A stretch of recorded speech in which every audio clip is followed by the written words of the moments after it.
Hello and welcome in CAD in 360 tutorial video. In this video we are going to complete exercise number 49. Okay, so this is our 49 exercise and we are going to perform it in Fusion 360.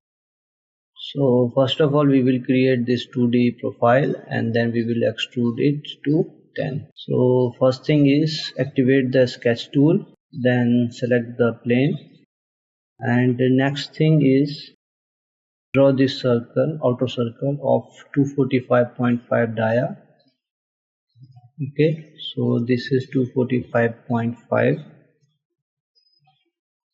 Next thing is draw this inner circle of dia 72. We are using shortcut C for circle, and then we have to draw. Let's create a center line.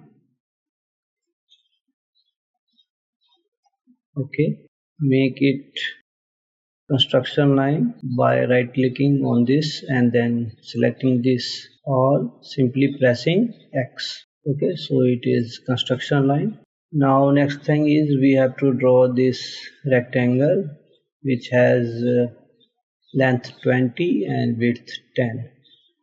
So shortcut of rectangle is R and specify length 20 and width 10. Okay, and the next thing is the distance of this rectangle from the center is 40. So select center point and select this one and then specify distance 40.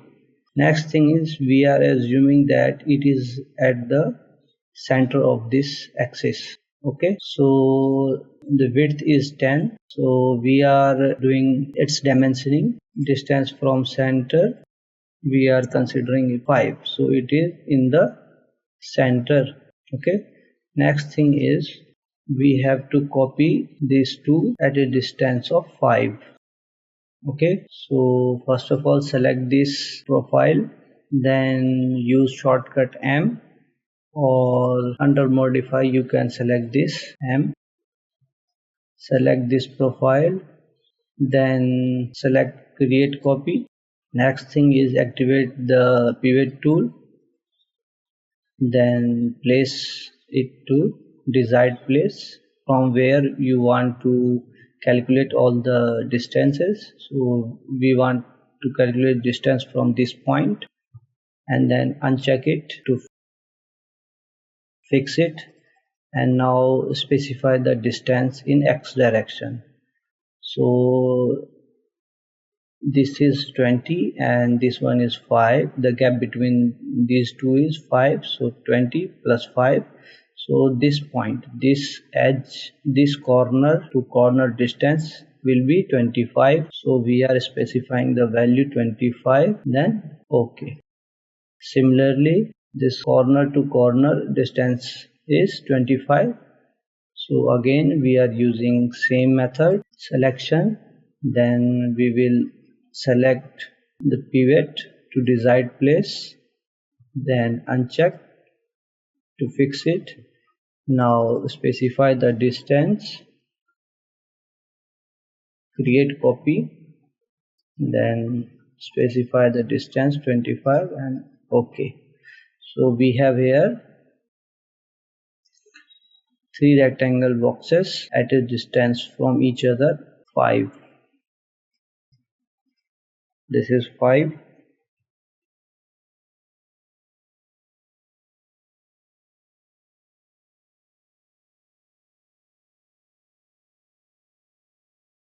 This 2 is also 5. Now the next thing is we have to use circular pattern and then select these rectangles and then specify the center point, which is the center point of circle. Now specify the quantity. So the quantity will be 1 2 3 4 5 6, that is 6, and then OK. So here we have our complete 2D profile. Next thing is we have to extrude it. So this is closed profile. Now Next step is select extrude, select the close profile and then specify height or extrusion height, that is 10. So 10 and now OK. Okay, so this way you can create a 3D model in Fusion 360. It depends on the user which method it will use. Okay, that's all for this video. Thank you. If you enjoyed this lesson and want to practice more Fusion 360 exercises, check out our Fusion 360 all-in-one workbook with 500 plus practice exercises. This is the Autodesk Fusion 360 all-in-one workbook, designed to help you master Fusion 360 through practice. Inside, you'll get 200 2D sketching exercises, 200 3D modeling exercises, and multi-part assembly projects to build real-world design skills. Plus, you'll also receive 200 native Fusion 360 3D exercises, .f3D files, and all assembly models in .stp format. To get your free sample PDF or purchase the complete Fusion 360 all-in-one workbook, check the link in the description below. You can buy it directly from Caden360.com website or on Amazon. Start practicing today and take your Fusion 360 skills to the next level.